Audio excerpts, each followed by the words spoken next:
Now I want to talk to you about how Hardy-Weinberg's law generalizes to multiple alleles.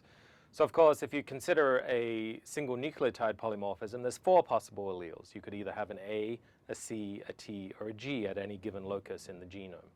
And so we can define those allele frequencies here as the frequency of the A allele is going to be equal to P1, the frequency of the T allele is going to be equal to P2, the C allele has frequency P3, and the G allele has frequency P4. And so we've just generalized our definition of allele frequencies. Rather than using P and Q, we're going to use P subscript 1 through 4, in this case for these 4 different alleles. And now what we'd like to be able to do is use Hardy-Weinberg's law to be able to compute the expected frequency of the genotypes on the basis of these allele frequencies that we've determined. And to do that, we use exactly the same principle in which the frequency of the AA genotype is going to be equal to the frequency of our A allele, P1 squared.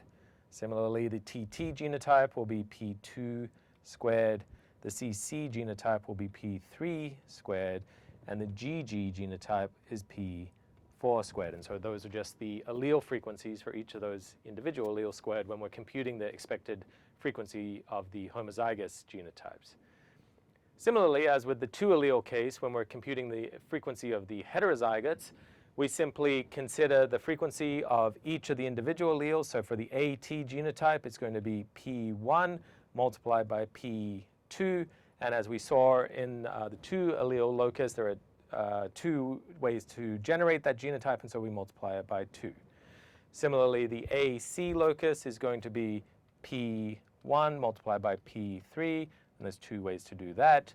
The TC genotype is going to be P2 multiplied by P3. There are 2 ways to do that.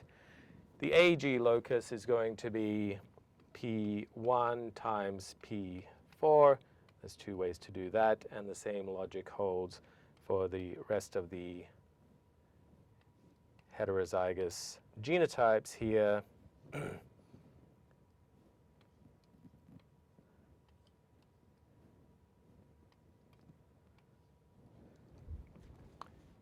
And this is how the computing the expected genotype frequencies is going to generalize from Hardy-Weinberg's law for any number of alleles at a particular locus if we want to compute the expected genotype frequencies for the homozygous class and the heterozygous class.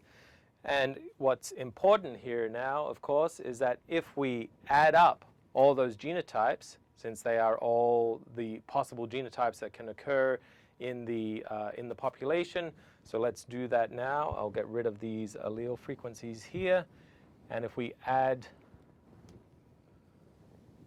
all possible genotypes up, which is P1 plus P2 plus P3 plus P4 plus 2P1 P2 plus 2P1 P3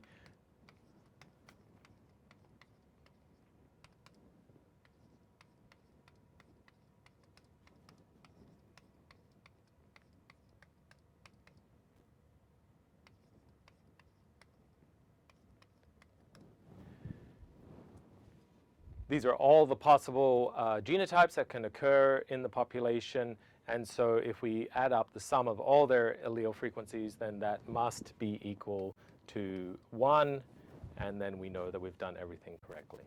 And so that's how Hardy-Weinberg's law generalizes to a multi-allelic locus where we have more than 2 alleles.